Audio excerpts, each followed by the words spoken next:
America's caffeine addiction has deep roots. In 1912, the chief chemist for the USDA warned, "This country is full of tea and coffee drunkards." The US government even sued Coca-Cola for adding caffeine to the drink.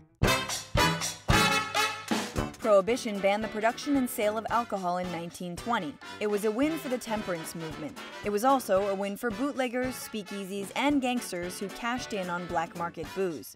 By 1927, there were twice as many speakeasies in New York as pre-prohibition bars.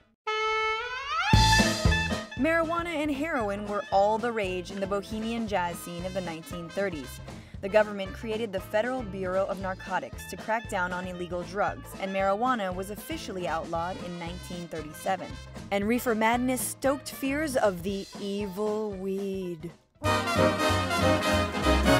Doctors started prescribing amphetamines to soldiers returning from World War II to fight combat fatigue, while students and athletes were popping them to increase performance. World War II pilots even received Benzedrine in their flight kits.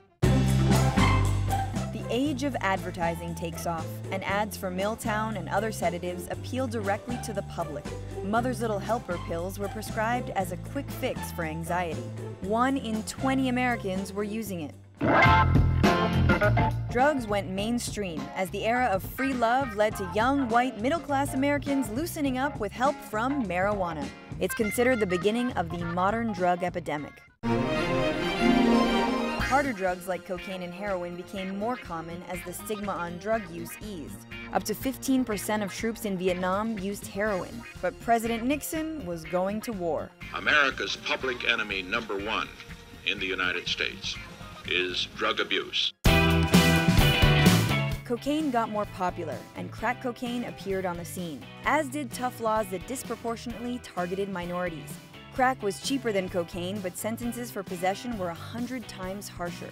President Reagan launched the Just Say No campaign. Say no to drugs and say yes to life. Club drugs like ecstasy fueled the party scene. MDMA let crowds party all night and stoked feelings of connection and euphoria. In 1997, 1 in 16 students entering high school had tried ecstasy. Popping prescription painkillers like oxycodone became easier because of lax prescription tracking laws, especially in Florida. 90 of the top 100 prescribing doctors were operating in the state. The pills made their way north via the Oxy Express. With states cracking down on prescription pills, people turned to heroin for a cheaper and easier high, and a new heroin epidemic quietly takes root. Heroin use has more than doubled in the past decade. HSBC knowingly turned a blind eye to the Sinaloa cartel that was laundering money through its banks, and yet it did purposefully widen some of its